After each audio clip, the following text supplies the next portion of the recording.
Welcome to Mr. Hutchings History, where the past comes alive. Let's dive into today's story. Ready to dive into a story that'll make you believe in the power of young people to change the world. Oh, absolutely. The sit-in movement is a prime example. It's incredible how these students, much like Gandhi's followers in India, used nonviolent direct action. Yeah, they were facing down some seriously intense situations with incredible courage.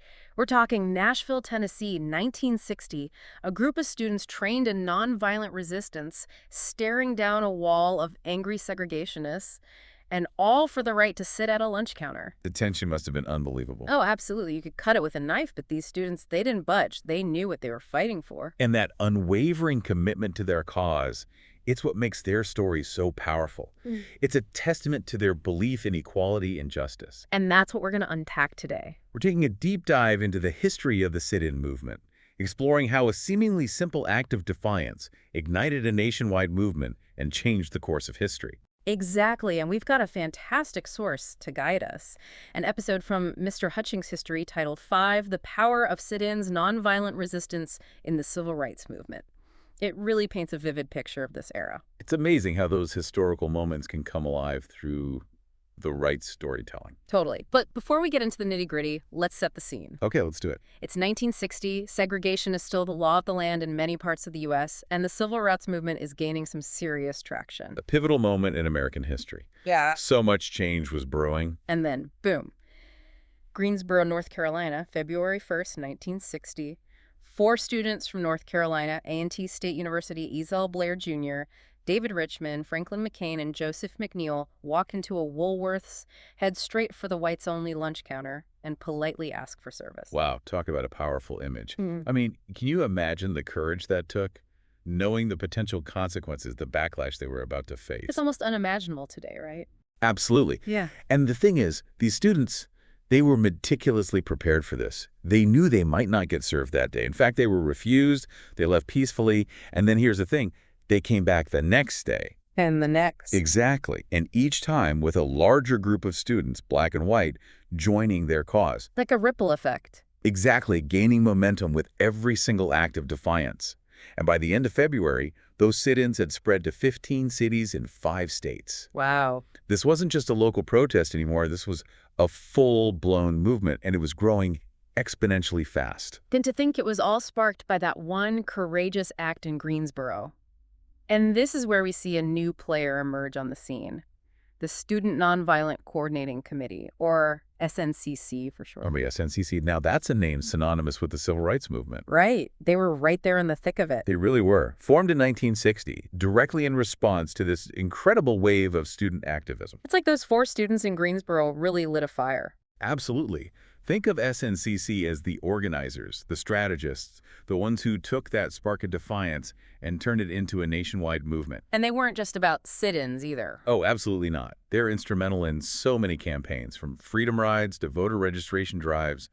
SNCC was there on the front lines pushing for change. And always with this incredible commitment to nonviolence, which, I mean, it's hard to even imagine the kind of discipline that took in those days, facing down such intense hatred and aggression. It's truly remarkable. They were trained to remain calm, collected, even when being yelled at, spit on, physically attacked. And, that unwavering commitment to nonviolence, it played a huge role in shifting public opinion. It's like they always say, a picture's worth 1,000 words. Yeah. I mean, those images of students being dragged away, beaten, all while maintaining their composure, it must have been incredibly powerful for those watching at home. It was a stark contrast. Peaceful protesters met with such brutality. It really exposed the ugliness of segregation for what it was. And, it's interesting because Mr. Hutchings points out in his podcast, a lot of people initially underestimated the power of the sit-ins. Really? I mean, it seems so significant now, such a pivotal moment. I know, right? But at the time, some people dismissed them as youthful rebellion, insignificant, just kids acting out. What they failed to grasp was the symbolism. Because think about it, sitting at a lunch counter, it wasn't just about getting a meal. It was about demanding equality in such a visible, everyday space. It's so true. It's like those whites-only signs suddenly become impossible to ignore. Exactly. You can't just brush it off as business as usual when you see a group of students peacefully demanding service they're being denied solely based on the color of their skin. It really disrupts that sense of normalcy and forces people to confront the injustice head on. And the numbers don't lie. By the end of 1960, over 70,000 students had taken part in sit-ins across the country, leading to the desegregation of lunch counters in 126 cities. That's a phenomenal amount of progress in just 1 year. Absolutely. It shows you the power of collective action and the impact that even seemingly small acts of defiance can have when people band together and say, enough is enough. But it wasn't just about sit-ins. The movement evolved, became more sophisticated, especially in places like Nashville, Tennessee. Right, Nashville. That's where activists like Diane Nash and John Lewis really come into play. Oh, they were powerhouses, true visionaries. They understood that lasting change requires a multifaceted approach. So in addition to the sit-ins, they organized boycotts of downtown stores, staged marches, launched economic pressure campaigns, a truly multi-pronged attack on segregation. It's amazing how they were able to mobilize entire communities, put so much pressure on those in power. They were brilliant strategists, incredibly organized and disciplined. And let's not forget the personal risks they were taking. We're talking about their educations, their livelihoods, their safety. It makes you realize how much they were willing to sacrifice for a chance at a more just world. It's really humbling when you think about it. It really is. And one thing that often gets overlooked is the sheer amount of preparation and training that went into these protests, especially when it came to nonviolent resistance. It wasn't just about showing up and sitting down, was it? Not at all.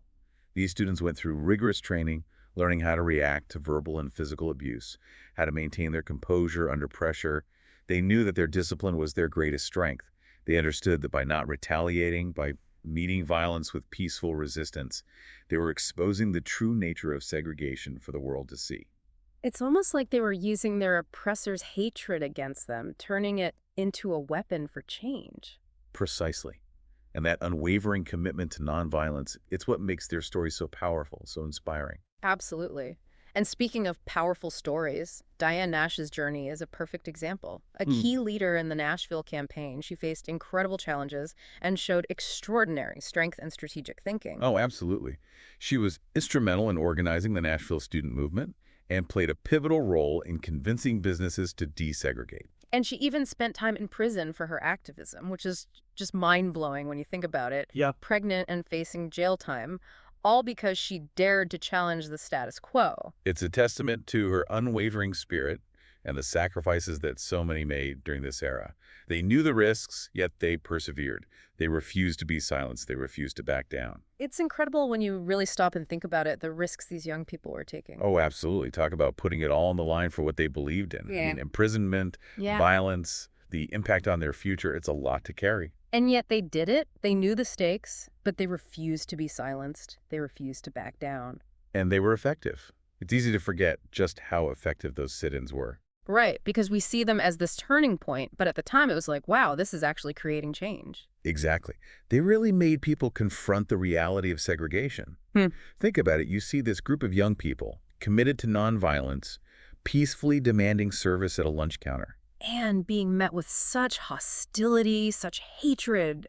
The contrast is jarring. It really is, and it shines a light on the absurdity of segregation. It forces a reckoning. You can't look away anymore. And we have to give credit to the media during this time. Oh, absolutely. Newspapers, magazines, television, they played a crucial role in amplifying the movement. I mean, those images, those stories, they were beamed into homes across America. Exactly. For the first time, people who might never have witnessed segregation firsthand were confronted with its reality. And that had a profound impact on public opinion. Because the sit-in movement wasn't just about those who sat at those counters. It was about sparking a national conversation, shifting the narrative on a societal level. It's amazing how such a seemingly simple act, just sitting at a lunch counter, could have such a ripple effect, really changing hearts and minds across the nation.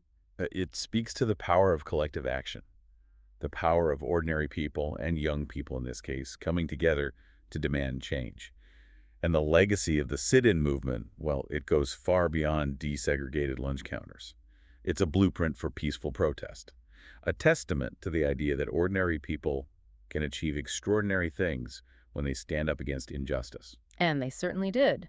The Civil Rights Act of 1964, the Voting Rights Act of 1965, these monumental victories were built on the foundation laid by the sit-in movement and countless other acts of courage. Absolutely. And their story It's still so relevant today, wouldn't you say? 100%. I mean, it's a reminder that change doesn't happen overnight, that it takes courage, strategic thinking, and a willingness to keep fighting even when the odds are stacked against you. But it's also incredibly inspiring because they show us that it is possible. Exactly. The sit-in movement wasn't a sprint, it was a marathon. And those students, they knew that their actions had the power to inspire others, to create a ripple effect that could change the course of history. And they were right. They absolutely were. So as we reflect on their bravery, their strategic brilliance, it really makes you wonder, what injustices do we see in the world today, and what will we do to make a difference? What can we learn from their example? It's a powerful question to consider. It really is.